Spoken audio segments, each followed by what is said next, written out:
Hey, everybody, welcome back to another week. I am Sarah Maslowski with Moving to Georgia, your North Metro Atlanta real estate agent, helping you relocate from all across the country right here to the Metro Atlanta area. And we have a lot to talk about today, and we're going to dive into some good news on the horizon for buyers in this North Metro Atlanta market.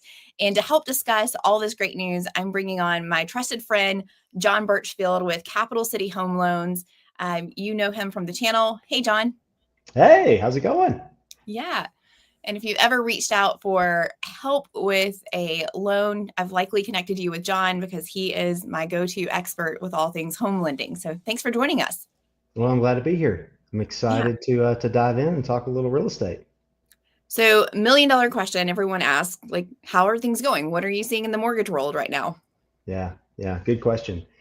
Things are well in the mortgage market. Is that the right grammar? Things are well. Things are good. Uh, we've seen some liquidity turn to the market, meaning that there is more money available for us to lend. Um, Although after the election, rates shot up pretty dramatically.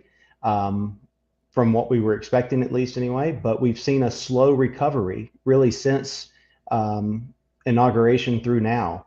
So we're back to almost the levels that we were pre-election, and that trend seems to be continuing. So rates are improving, and the phone's really ringing. The amount of pre-approved buyers that are out there searching for homes is definitely picking up. I think we saw applications week over week increases of about 25% over the last few weeks. So that's a huge uptick. Yeah, so there is a record percent of Americans that are planning to buy a home this year, according to NerdWallet. They're expecting 15% of the population, I guess, is hoping to buy a house this year, which is the highest it's been, um, since pre-pandemic levels. Yeah, that's awesome. Yeah, that is awesome. So what that means for buyers in today's market, especially this spring compared to maybe what they saw last spring, is that it may be a little bit more competitive. There may be more buyers out there competing for the same house, but on the flip side, we're also seeing more inventory this year. So that Mhm. hopefully should balance out a little bit as well. Yeah, I've definitely seen that on my side. We've been able to get or see contracts where the seller is paying some closing costs. We've seen appraised values come in significantly above the purchase price, the contract purchase price. So that's all encouraging things that looks to be more of a healthy market than we've really seen in the last 5 years, where, sellers are getting a great deal, but so are buyers. It seems Yeah. pretty balanced on my side. Yeah. So if you're just joining us on the live stream, welcome. Let me know where you're watching from in the comments. And of course, if you have questions for John about mortgages, buying, what that looks like in today's market, go ahead and put those in the comments and we'll make sure to answer that. One of the questions that I get all the time is what are rates doing? And so, Mhm. you touched on it a little bit that rates were getting a little bit better from where they were prior to the inauguration. Mhm. And so for the most part, rates are around 6.7%. Is Mhm. that give or take? Is that right? Yeah, that's very accurate. That's very right on. We've locked several folks in right in that zone this week. So I think that's very accurate. That's just a 30-year fixed conventional type mortgage. So these are, Right. the graphs looking at more averages. You can do some government lending like FHA, USDA, VA, and get into the low sixes. Um, the other thing I'd point out is this is basically with no points. So, the buyer's not paying any extra to try to secure that type of interest rate. And they always have the option to do pay those points to even buy the rate down even further. So let's talk a little bit more about that. What does that mean, Yeah. buying points? Buying points. Boy, that's a conversation I have a lot every day. Um, Buying points is the practice of a buyer having the opportunity or choice to pay extra closing cost to permanently buy down their interest rate and therefore discount, that's where the term discount comes from, their monthly payment, right? So very general rule of thumb is that for about every 1 point, and when we talk about a point in the mortgage world, we're talking about a percent. So 1% of the loan amount in additional closing expenses can generally buy the interest rate down about 0.25%. So like you were saying, interest rates are running around 6.75. If someone were to choose to pay 1% more in closing costs, then they might get the rate down to say 6.5, for example. And I knew that one of the conversations that I was having last year, early part of last year, when we thought in 2024 that was going to be the year that we were going to see, a good drop in Right. mortgage interest rates, and that didn't quite happen like we thought it was going to, or like what some experts were predicting. Sure. And so the conversation back then was that, well, should you buy down the interest rate because you might have an opportunity to refinance in the short term? How has that changed, or how is that different, or is it the same conversation that you're having now? I think it's pretty much the same conversation, because interest rates are cyclical, and what goes up comes down, what goes down comes up. So we will see interest rates improve. The big question that we don't know is how low will they go during this cycle, and how long will it take to get there, right? But if you look at a lot of the data and a lot of the, get really geeky with this type of stuff, they should get into the mid fives. And if we're hanging in the high sixes and we anticipate getting into the mid fives, that's a refinance world. People are going to want to refinance that mortgage to take advantage of that. And we think that we should get there within the next 12 to 18 months. So if we do the math, and that's how we really play this out, when we're looking at locking in a buyer's interest rate, they've got a home under contract and we're ready to execute this thing. We're going to look at, okay, how much in closing costs do we pay relative to how much savings in monthly payment? And the general rule I'm going to use is if I don't see that the monthly savings and payment can recoup their initial investment and discount points within 18 months, then we're probably not going to pay any points, because they're probably going to just refinance the mortgage anyway. And therefore, Right. any initial investment they made into that particular mortgage is going to be money wasted. Yeah. So this is one of those situations where it's always good to have like a somewhat of a game plan up front, but then we always want to test it with actual numbers and what we think is possible. Right. So, when I'm working with clients and we're considering a house to go under contract on or make an offer on, we're making that phone call to you and saying, hey, can you run these two different scenarios and help us work through this and look at the pros and cons of what may Yeah. be the best situation? Because oftentimes what we're seeing right now in today's market is that we're seeing a lot of price drops, and we're going to get into some of that data. But sometimes it may make more sense to use that price drop money to go towards buying down the interest rate rather than Sure. just taking it off the price of the house. And those are some Absolutely. great situations that you can help us kind of evaluate and look at to determine what makes more financial sense for that buyer. Right. Because oftentimes it's not just as simple as when is that break even point? And, what's the most quote unquote financially responsible kind of thing to do? Sometimes we just have a target in mind where we are not comfortable with a monthly payment greater than this. Well, okay, if that's the facts that we're working with, then we're going to develop a strategy to get the most house we possibly can with the least amount of payment. And that may often involve paying some discount points, especially to your point, if we can get the seller to cover that cost for us, then it's a win-win for the buyer. Yeah. And I cannot stress this enough, especially in today's market with what interest rates are. And a buyer needs to be prepared before they go house hunting. And so in order to get the best situation for you as a buyer, you need to have already been connected with a lender that's pre-approved you, that has that preliminary information, so that when we have to make that offer and we're analyzing those numbers, you're not starting from ground zero. And so the market now is moving a little bit faster than what it has over the past couple of months. We're starting to see homes that have been on the market for several months go under contract, sometimes with multiple offers, and new listings start to go on the market and go off the market very quickly. Yeah. And so we don't have time to start from ground zero. Right. Right. Yeah. Man, and that's heartbreaking when home buyers find that perfect home that they've always dreamed of, but they delayed in getting things prepared, and then they miss out on that. So certainly time is to our advantage. The longer we have to develop that strategy that you spoke of, to put the buyer's best foot forward, not only from a negotiating position of knowing that the financing is 100% taken care of, full approval, not just a pre-qualification, but we've looked at the numbers in great detail so that they know when they're looking at, let's say, a $700,000 house, they know exactly what that house is going to cost them. So there's no surprises. And so Yeah. they can look at a house that they feel comfortable with from a budget management standpoint. Yeah, oftentimes I'll get clients that have been pre-approved with other lenders where they've gotten an online pre-approval, and I ask them, well, have you taken a look at what that pre-approval amount equates to monthly? And 9 times out of 10, the answer is no. Oh, And, it's my encouragement not only for them to get another opinion or another look at what that interest rate could be, but to look at what that monthly payment equates to, because there's nothing worse than getting that sticker shock once you get that loan estimate breakdown yeah. um, of what everything together is going to be monthly. And it's always better for us to work those numbers backwards if we're trying to stay within that specific budget.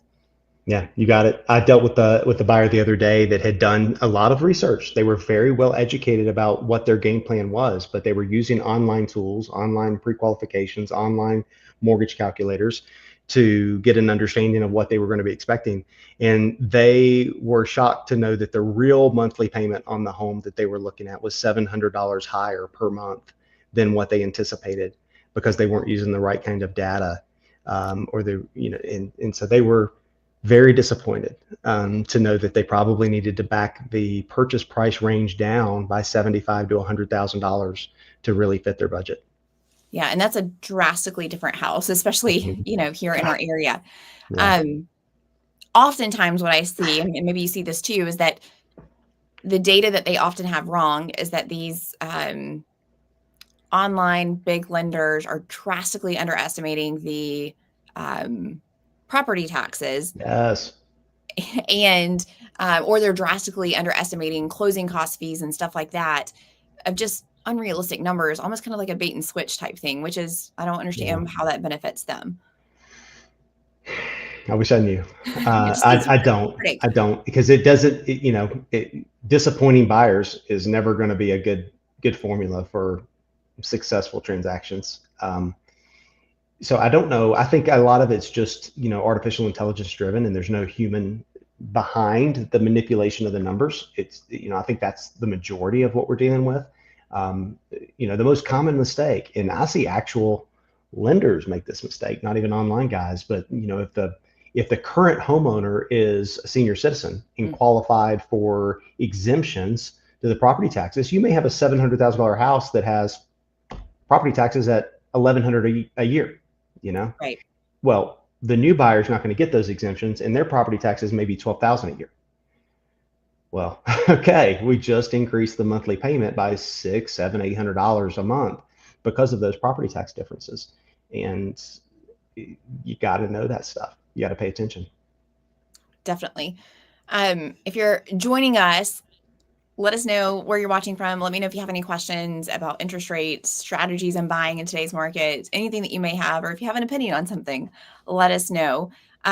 John, one of the questions I often get, especially for clients that reach out that, you know, they're open to a move or they're open to finding the right house, but there's no sense of urgency there. We don't have to be Mm, in by a certain time. They just want to have it happen. Let's just say sometime between now and the end of the year. We're yeah, trying to find that house. yeah, And they are often reluctant to go ahead and do a loan application and fill out all that information because they don't want their credit score to get dinged. yeah. What do you say to those types of clients, or what's the strategy or pros and cons around going ahead and getting pre-approved, or is there a way to make it a little bit easier?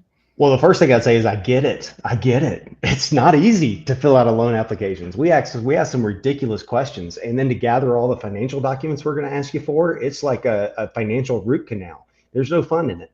Yeah. Um, but it's absolutely necessary. And there's so many different ways and things that could happen to make it to the buyer's benefit to do so early. But the most common is credit score tiering. If you're working with a conventional loan, which it represents about 80% of all mortgages done in the country, it is very sensitive to credit scores. And you can have a great credit score. You can have a 759 credit score. Fantastic. I mean, that is in your top 1%, right? But if you had a 760, you might save an eighth or a quarter percent on your interest rate just by it being one little point higher. And by looking at that, I could say, hey, if you just used this one revolving credit card slightly different throughout the billing cycle, you're going to have a 760 credit score. That's the most common thing that I've seen with having the capacity of time, or the container of time to deal with those little issues, it's going to come to the benefit of the buyer.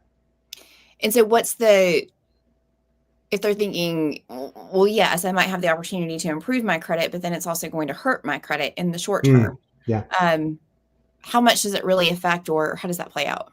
Yeah, so a couple things there. The first is know that the approval is good for 120 days, right? So that's a long time. We're getting 4 months. Second, once we have them approved, I'm not going to re-pull credit every 119 days, right? We're going to just go with the credit report we have, verbally confirm everything good, no changes, no surprises. Good. Okay, cool.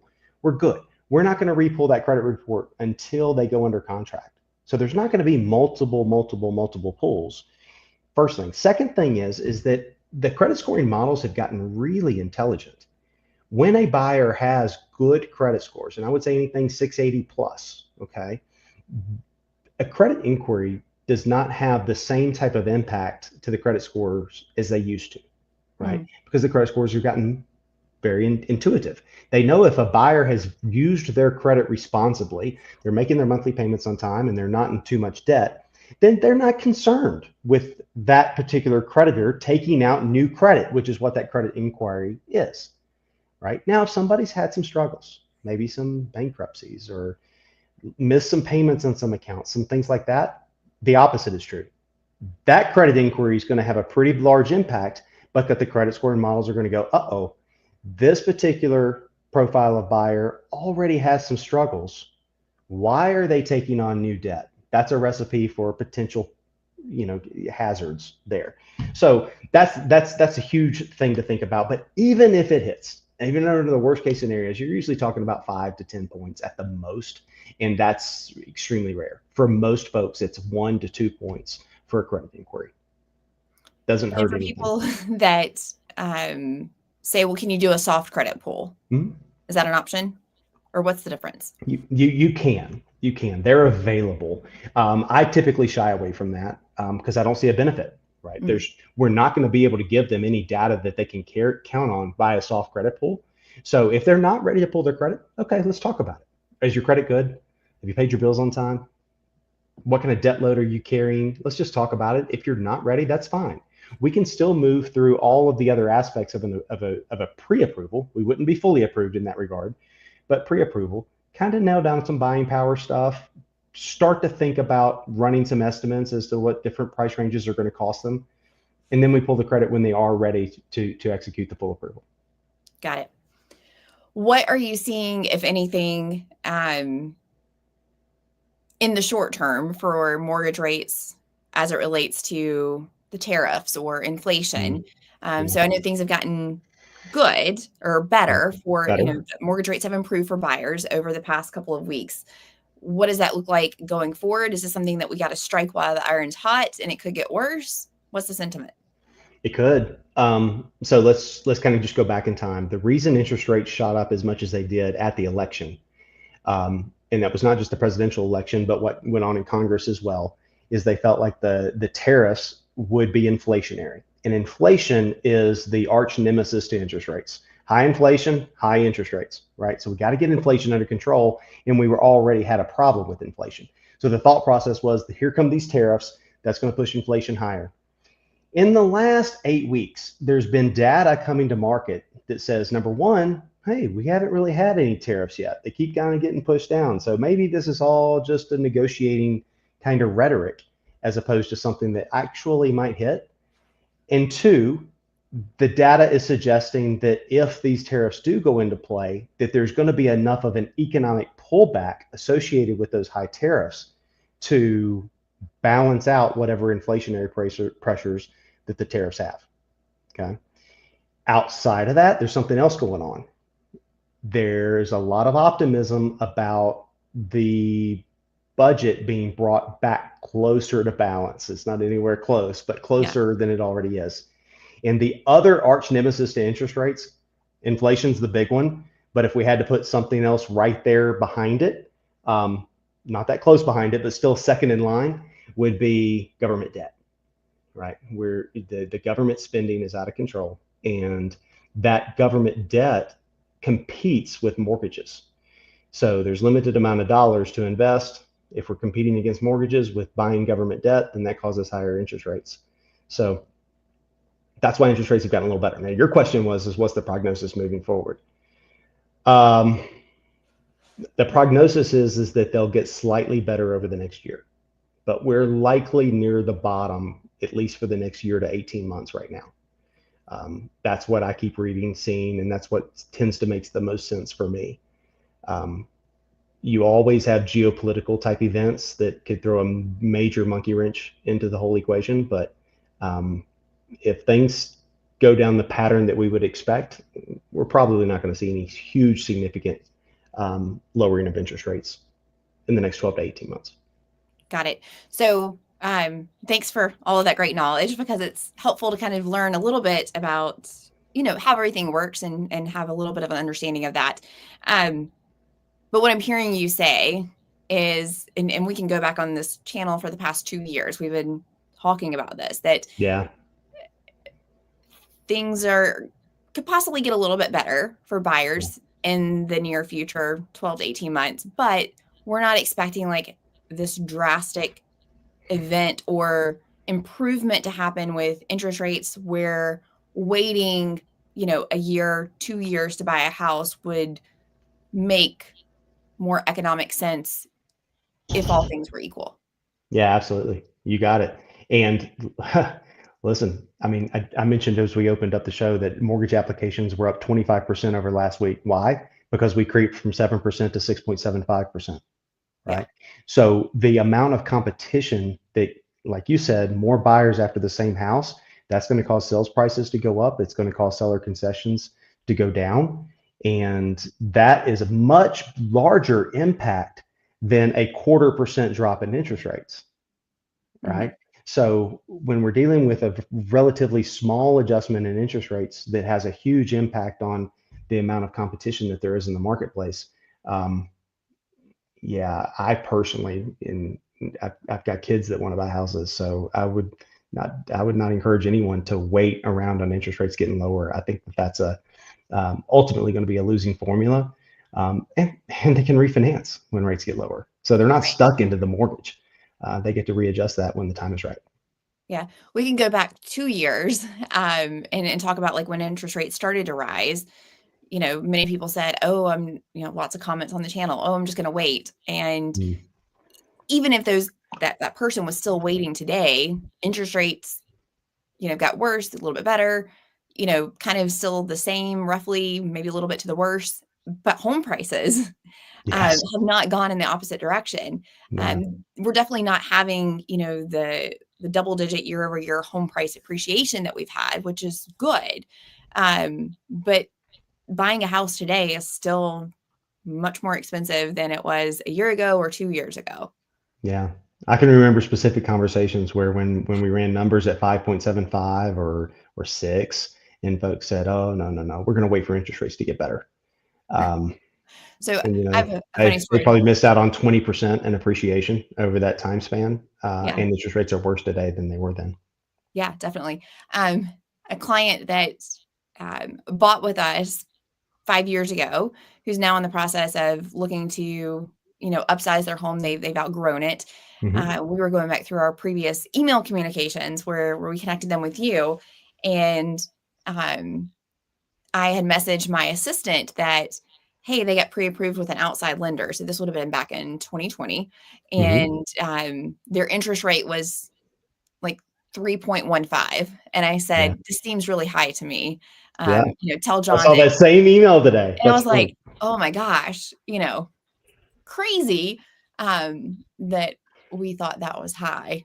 Comparatively, it was high because there were better rates at the time that they could have taken advantage of. So, do you know what they ended up locking in at and they closed on in 2020? Maybe like 2.85 or 2.9. 2.25. 2.25. That is insane. I went back and looked. That may have been one of the lowest interest rates that we did in the entire whole SCOOM. The whole 2 years of really low interest rates, they were probably the lowest. But yeah, to your point, they got pre-qualified. We're totally happy with 3.1. Right. But we were able to dig a little deeper. we did some of those things that we just talked about to make their profile the best that it possibly could be. And that saved them almost a full percent in their interest rate that they were able to secure. And I'll say this, as an agent, it's why I'm always so persistent and encouraging of my clients to get another opinion from a lender that I know and trust, to give them another, look at what they've been quoted on, because sometimes it can be good information. And then, oftentimes, as someone that's working with clients day in and day out, that's seeing pre-approval letters and interest rates and all these Yeah. things, we know when, hey, I think there might be something better for you out there. And it's my job to make sure that you're taken care of, as financially as possible as we can. So, it always helps to have another trusted look at those numbers. Yeah, it does. And one thing that I don't think the general public really has a grasp of, and it's very, very complicated, so I understand why, but that interest rates are a publicly traded commodity. So just like when you think about buying stock from Tesla or Amazon or Coca-Cola, it works similar. And so every mortgage lender, if they were quoting an interest rate at the exact same time, using the exact same data, we all should be very, very close. Everybody's got different profit margins, but I mean, really close, so close that the consumer probably would never even notice the difference in between things. But there's a misconception that online is cheap, right? Because we Mhm. go to online for everything and we save a little bit of money, right? But that is not the case with mortgages. It is not, because those online lenders pay such incredible overhead to market and retain that particular customer. And in my view, they kind of play on the perception that loans are cheaper. So they make more profit on the loan than most of your local lenders do. So yeah, that's a big thing I wish I could scream from every mountaintop. There's nothing that drives me more crazy when I have a client who has a pre-approval letter from an outside lender, and I ask them, like, "Hey, do you know what that equates to monthly? Are you okay with that? Have you seen a loan estimate?" And they're like, "No, haven't seen it." And I'm like, "Okay, well, go back and ask for that, because we need to dig a little bit deeper into your make sure that we're looking at homes that match what you want to pay each month." Right. And I've heard it so many times where a lender will come back and say, "Yeah, we don't do that. Not until you have an actual contract." Mhm. So that is so shady to me, because they can quote a really good interest rate, or what seems on paper to be a really great deal. But if you don't know how much you're paying upfront in loan fees or discount points to get that interest rate, which isn't going to be disclosed until you're already, fallen in love with the house, made an offer on it, and looking at that initial loan disclosure. Um, so sometimes I really have to push back on some of these outside lenders, or with my clients, and educate them, like, this is a red flag and we desperately need to get another opinion. Yeah. Yeah. I saw the same thing the other day. They quoted a 5.8% interest rate, which sounded phenomenal, right? Um, Number one, it was a conventional buyer, great credit, money down, but because interest rates on government lending is a little lower, they quoted the interest rate of a government loan, Mhm. FHA.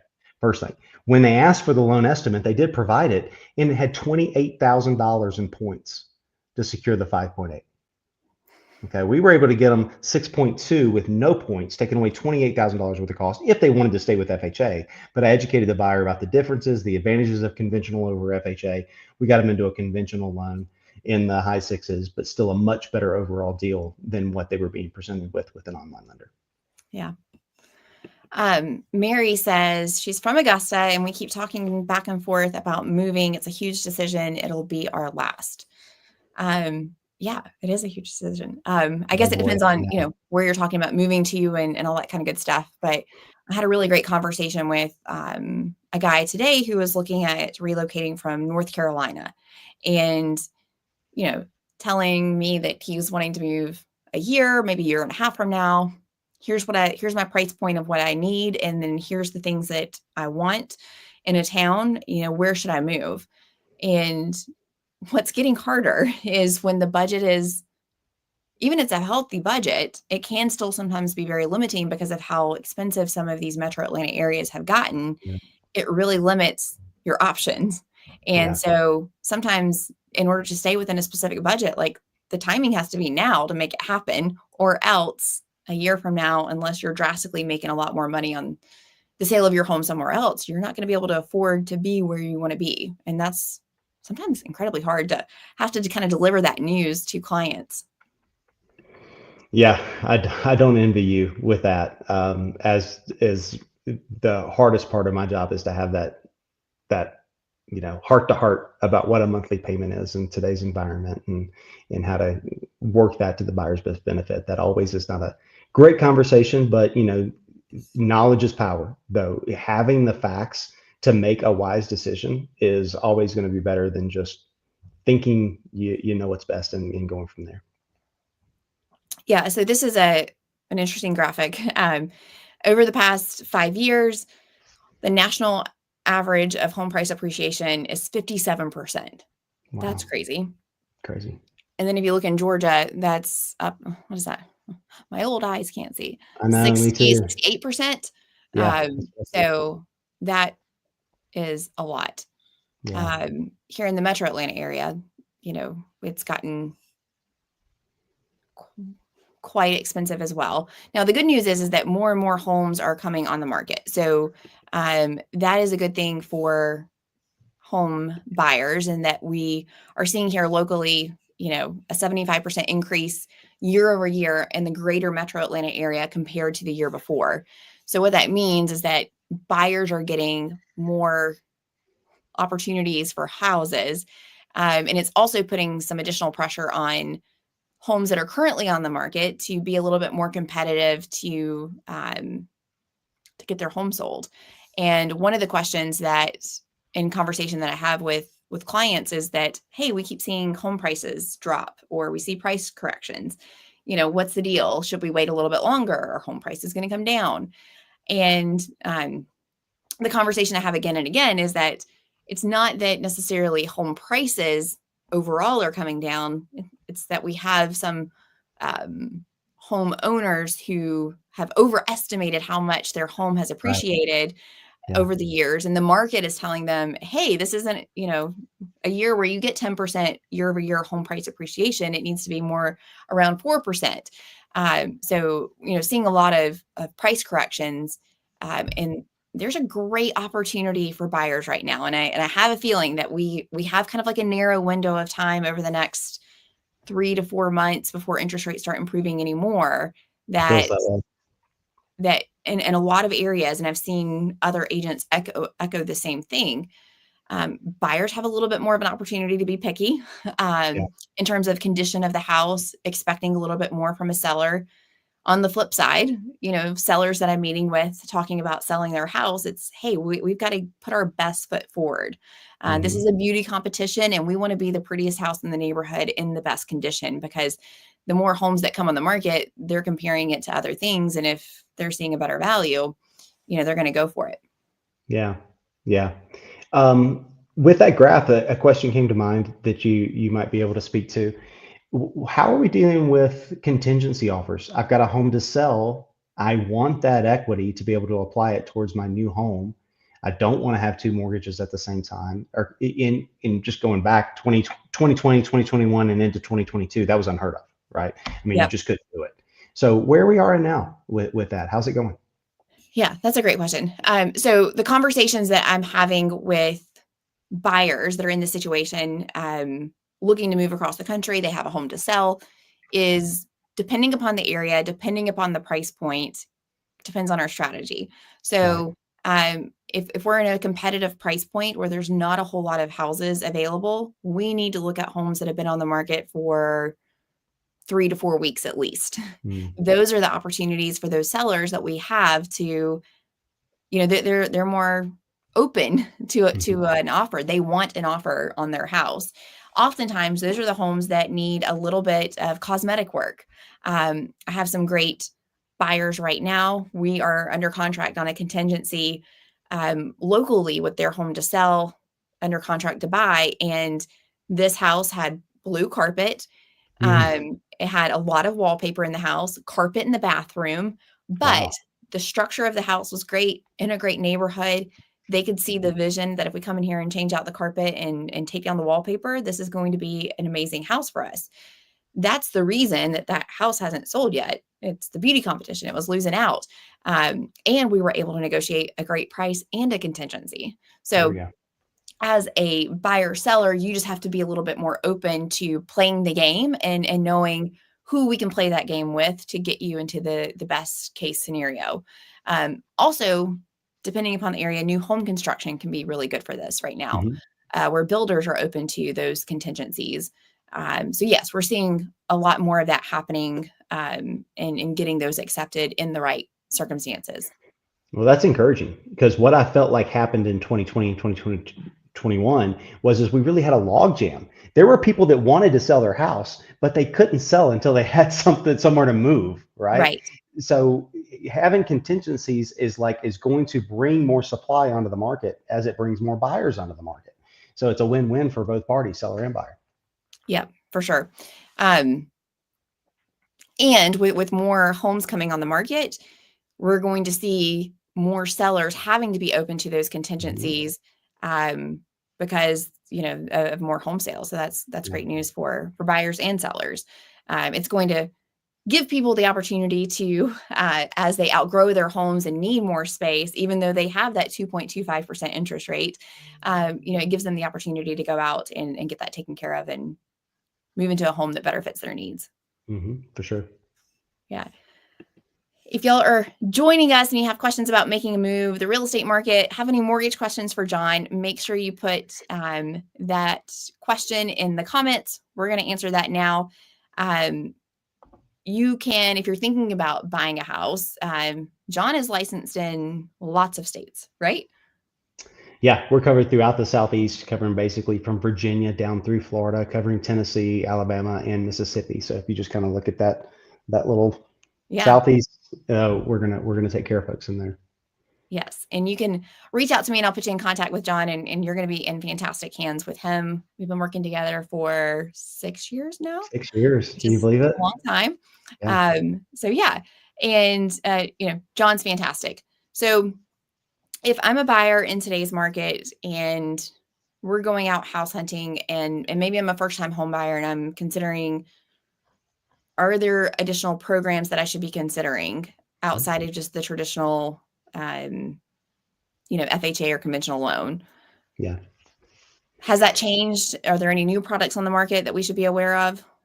I wouldn't say new necessarily. They've been around for a long time, but they may be more palatable, meaning that, when we saw that market 2020, 2021, you just couldn't take advantage of those kind of things because you had to act so quickly and we had to cover appraisal gaps and all kinds of stuff that really made those not fit. But now that we're in a more of a balanced market, yeah, any buyer needs to make sure that the lender they're working with has every tool in their toolbox that the market has to offer so that they're certain that they're taking advantage of anything that might be out there. The biggest hurdle to buying your first home is always down payment, right? For a um, you know, young person to try to buy their new home and to come up with 10 to 15 to $20,000 cash, that could be a real struggle, because most people get their large down payments from the equity from a home they've already owned. So they need to be aware that there are down payment assistant grants and down payment assistant government options. There are USDA loans that provide 100% financing. All those need to be options that are considered when the lender is reviewing their application to see exactly what might fit best and then presenting them with the pros and cons of those so that they can make a wise decision. Some of the clients that I was talking to the other day, we were talking about their journey back in 2020 of buying a house. And they were just asking, like, how are first time home buyers doing it today? It is, I know. you're looking at Yeah. home prices, and that's something that I also, really struggle with, because you want to have really great options for everyone that wants to buy a home. Right. But I think a lot of today's first time home buyers are really having to readjust their expectations of what that first home looks like. Yeah. And I know that we often dream of, the yard and a single detached house in a neighborhood. But it's my encouragement that if that first home has to be a townhouse, or it has to be something that needs significant cosmetic work, in the long run, if you can afford it, typically you're always going to come out better by entering into the real estate market, so that in 5 years, 6 years, you can turn around, sell that house, gain all that equity that you've gained from home price appreciation, and then use that to then go buy the house that you really want.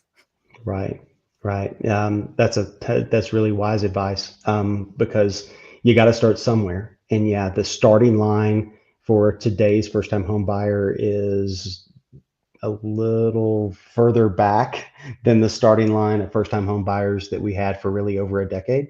But Yeah. that doesn't mean you shouldn't jump to the starting line. You got to start the process, because in every real estate market, in every interest rate environment, there's been no greater way to create wealth than owning real estate in America. And that's not going to change.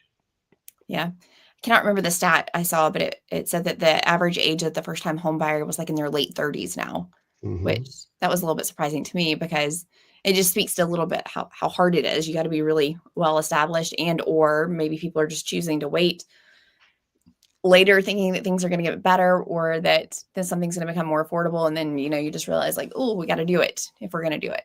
Yeah, a little of both. And we see this, getting creative with things. Maybe you buy a home with your brother or your sister, and you Yeah. roommate up for a couple of years and split the equity that you earn to take that jump step to Yeah. somewhere else. We see a lot of that. Some gentrification where you might let grandma and grandpa move in with you for a few years, or just get creative, think outside the box to how to get to where you want to be, thinking more of a long term, not what right's in front of you. Does this house have all the bells and whistles that I want? Maybe not, but let's get started somewhere. Yeah. And especially if grandma and grandpa can cook well, then that's just Yeah, a there you benefit, go. right? Yeah. Well, awesome. Well, if you have any final questions for us, let me know in the comments. We're about to wrap up here and want to make sure that everyone's questions are answered. Um, what is the biggest mistake or Mhm. thing that you're having to work through right now with potential buyers, or just what you really want people to know right now, that you're seeing or having conversations with, that maybe could help or improve someone's situation? That's a great question. I would say the biggest mistake, let's kind of stick with the first time buyer for a little bit. The biggest mistake is overspending before you buy a home, Mm, right? Um, Cars are beautiful and they're fun and all the things that we love about getting into a new car. But the reality is, and you've got a $700 or $800 car payment, which is not unusual. That's $100,000 plus in buying power when it comes to real estate. And that car is depreciating year over year. And you're only in it for a few minutes a day, getting from one spot to another, right? So really rethink where you want your resources to go. How important is that cup of coffee every day? Or can I buy a really nice coffee maker and become a barista at home? Right? All kinds of little daily decisions that can free up money that could be applied towards achieving the dream of home ownership. Um, that's where I spend the most time talking to my own adult children now, as well as a lot of buyers that call and want to get in the game, but don't exactly know where to start or how to get there. yeah, there's no panic for a real estate agent, like meeting your first time home buyers and pulling up to a showing and seeing them in a new car that says tag applied for. And you're like, no, what have you done? Yeah, That happened to me one time. And I quickly made that phone call to the lender. I was like, did you approve this? Is this, yeah, can they do this? good Because that thinking. can drastically mess up Sure. the loan pre-approval. Like you said, it can lower your purchasing power by 100 grand. Yeah, So, yeah. yeah. Well, great advice. Thank you for joining me and having these great conversations. And I know that we've all learned a lot and are better prepared for being here. So thank you. Thank you. Thanks for having me. It's been fun. Yeah, and of course, if you're thinking about making a move, reach out to me. My information is directly below this video. If you're thinking about moving this year, next year, it's never too early, because we can always get prepared and get a strategy going to make sure that we can make that move happen for you. So thanks for joining. If you haven't already liked and subscribed to the channel, make sure you do that. We post videos every single Monday educating you about what is happening here in the greater Metro Atlanta area. So thanks for joining us tonight, and we'll see you next week. Bye.